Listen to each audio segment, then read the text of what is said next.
Épicure 2. Lettre à Ménécée sur la sérénité face à la condition humaine. Épicure 2 à Ménécée. Salut.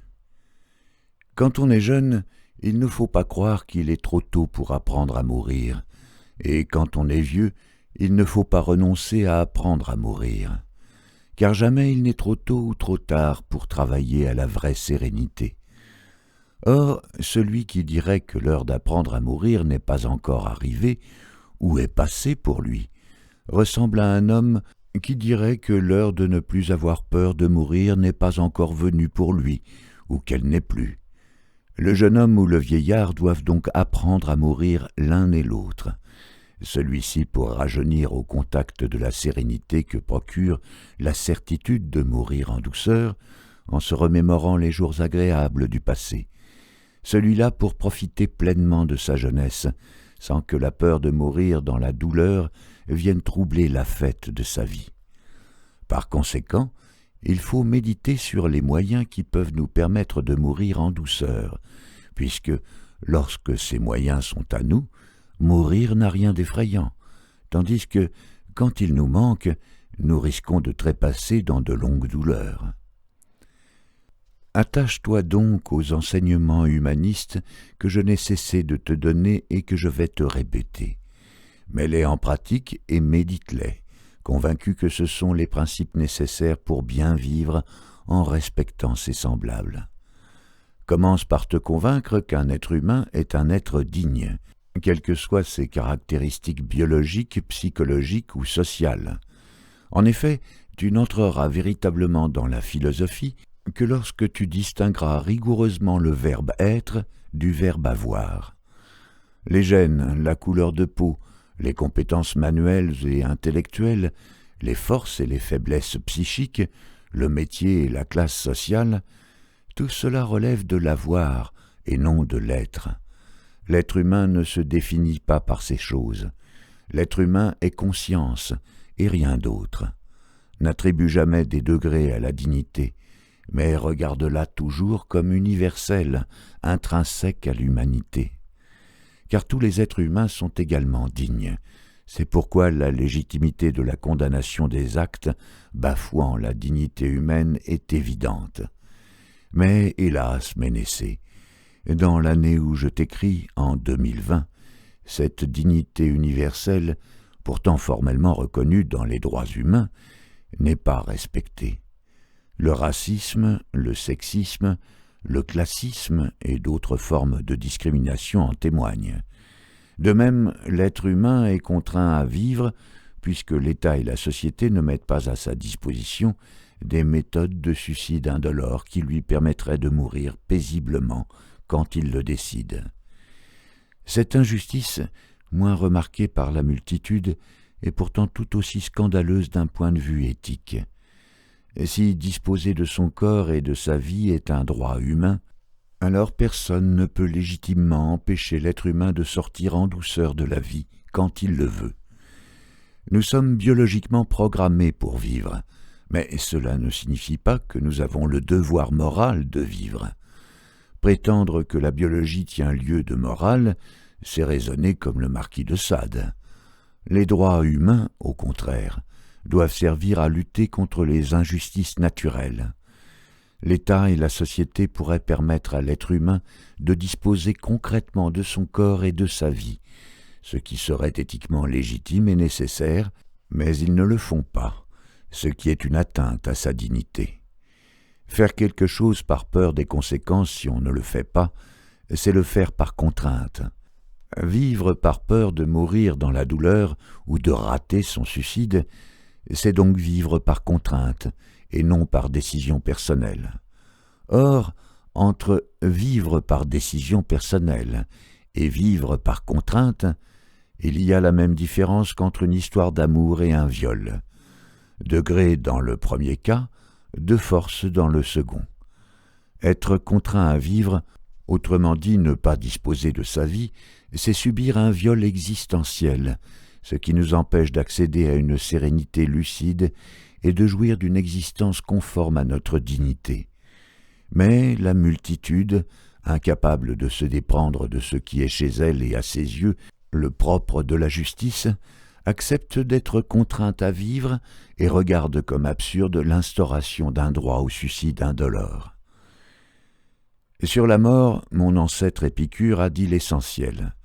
Je me contenterai donc de te répéter ces sages pensées. Prends l'habitude de penser que la mort n'est rien pour nous, car tout bien et tout mal résident dans la sensation.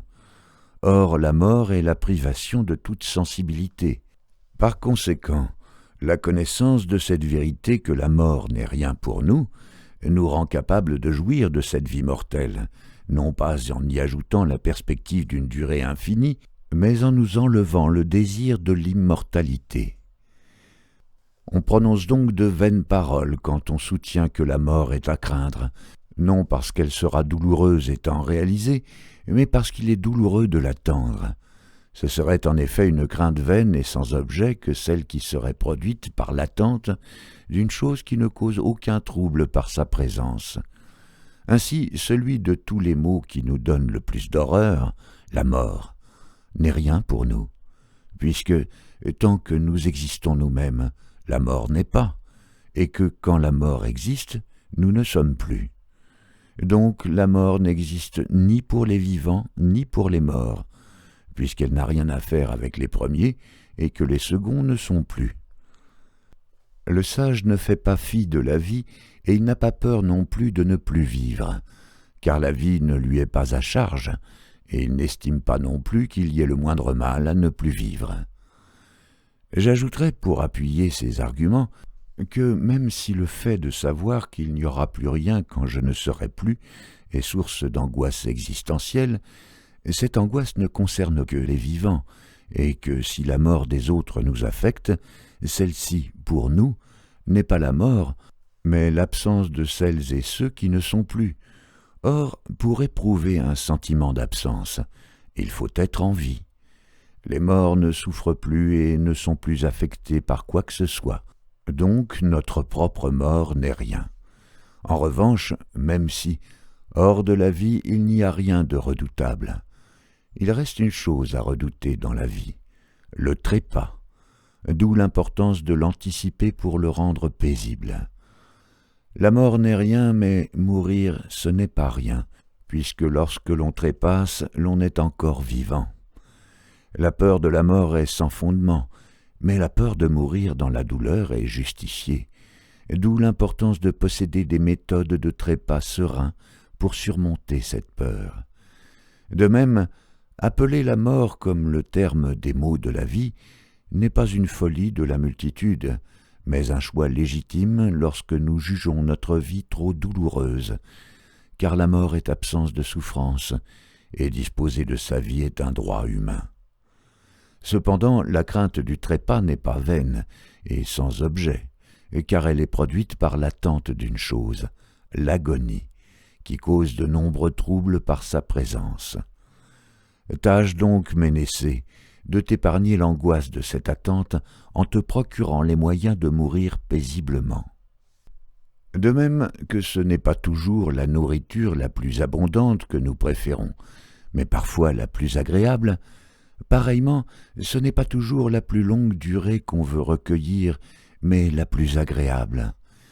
Cette juste réflexion implique la légitimité éthique et existentielle du droit au suicide sans douleur. Si la qualité de vie est préférable à la quantité, et si nous voulons une vie qui soit agréable jusqu'au dernier jour, et non une vie la plus longue possible, quel qu'en soit le prix à payer, alors quand notre vie devient un supplice, autrement dit quand la quantité empiète sur la qualité, alors l'on doit être en mesure de pouvoir mourir en douceur. De plus, si nous savons que nous pouvons mourir en paix quand nous le décidons, cela nous insufflera un sentiment de sérénité qui rendra notre vie considérablement plus agréable. Par contre, mon ancêtre, pourtant si sage et si humaniste la plupart du temps, a fait preuve d'une redoutable mauvaise foi en abordant la question du suicide. Rappelle-toi ses propos. On fait pis encore quand on dit qu'il est bien de ne pas naître, ou une fois né, de franchir au plus vite les portes de l'Hadès. Car si l'homme qui tient ce langage est convaincu, comment ne sort-il pas de la vie? Et c'est là en effet une chose qui est toujours à sa portée, s'il veut sa mort d'une volonté ferme. D'une part, un tel discours culpabilise les êtres humains en souffrance et désirant mourir d'être toujours en vie et les incite au suicide, ce qui est éthiquement odieux. Mais surtout, ce raisonnement suppose que les personnes décidant de se donner la mort doivent accepter de mourir dans la douleur et n'ont pas besoin de méthodes de trépas paisibles si elles veulent leur mort d'une volonté ferme. Autrement dit, si elles ne sont pas veules et lâches. L'athée Épicure flirte ici avec le fondamentalisme religieux. L'être humain qui désire sortir de la vie serait un sot qui devrait payer le prix de sa désertion, ce prix à payer étant l'agonie. De plus, selon mon ancêtre, il ne faut pas plaisanter sur le suicide et montrer de la légèreté en un sujet qui n'en comporte pas, ce qui supposerait que la vie est sacrée. Or, l'athée authentique se permet de rire de la vie, de la blasphémer quand elle est injuste et place la liberté humaine au-dessus d'elle. Il reconnaît également qu'un suicide dans la douleur n'est pas conforme à la dignité des personnes qui sortent de la vie, d'où la nécessité éthique de mettre à la disposition de l'être humain des méthodes de trépas indolores. Au vu de la difficulté du suicide, l'on peut à la fois souffrir atrocement et rester en vie par contrainte. Ce n'est que lorsque le suicide sera rendu facile et serein par la société et l'État, autrement dit quand la vie ne sera plus une contrainte mais seulement une option, qu'il sera contradictoire de dire qu'il vaut mieux franchir au plus vite les portes de l'Hadès, tout en restant en vie. Nous n'avons pas choisi de naître, nous devons donc avoir le choix de mourir en douceur. Pour vivre serein et heureux en évitant le plus possible les déceptions et l'insatisfaction, reporte-toi à l'excellente classification des désirs effectuée par mon ancêtre. Souviens-toi, il y a les désirs naturels et nécessaires, comme s'hydrater, se nourrir, se protéger du froid et entretenir des amitiés avec d'autres êtres humains, les désirs naturels et non nécessaires, comme la sexualité, le sport, la bonne nourriture et divers soins du corps, enfin les désirs non naturels et non nécessaires, comme la soif de richesse, de luxe, de pouvoir et de gloire. Pour ne pas créer toi-même ton propre malheur, ne vise qu'à satisfaire tes désirs naturels, nécessaires et non nécessaires. Trouve-toi un logement décent dans lequel tu aimes vivre, bois, mange, philosophe avec tes amis et amis, marche, contemple la nature et les œuvres des hommes, fais du sport, soigne-toi quand il le faut, fais l'amour et masturbe-toi. Selon Épicure, tout ce qui est naturel est aisé à se procurer. Et cette affirmation n'est vraie que sous condition. En effet, si tu n'es pas en état de travailler, ou si l'État et la société ne te permettent pas d'exercer un métier décent, conforme à tes centres d'intérêt et à ta dignité, il sera difficile, voire impossible pour toi de satisfaire tes désirs naturels. Sans une situation sociale acceptable, la sérénité durable n'est pas à ta portée. Mais il nous faut aller encore plus loin, mon cher Ménécée. Si l'on ne permet à l'être humain de satisfaire ses désirs naturels que s'il sert la société ou l'État, cela implique qu'on ne lui accorde pas de dignité propre, mais seulement une dignité relative à son utilité sociale. On l'instrumentalise, on en fait un objet utilitaire. Par conséquent, sur le plan politique, le respect de la dignité humaine universelle ne peut avoir lieu que par l'instauration d'un revenu universel, permettant de satisfaire nos désirs naturels, ou par la gratuité des objets de nos désirs naturels, tout en sachant que la sexualité à plusieurs et l'amitié supposeront toujours le consentement d'autrui. Reconnaître l'être humain comme un être digne, c'est lui permettre, sans condition, de vivre dignement. Et si lui offrir des conditions de vie matérielle conformes à sa dignité est concrètement impossible, alors l'on doit au moins lui permettre de quitter dignement une vie qu'il n'a pas demandée.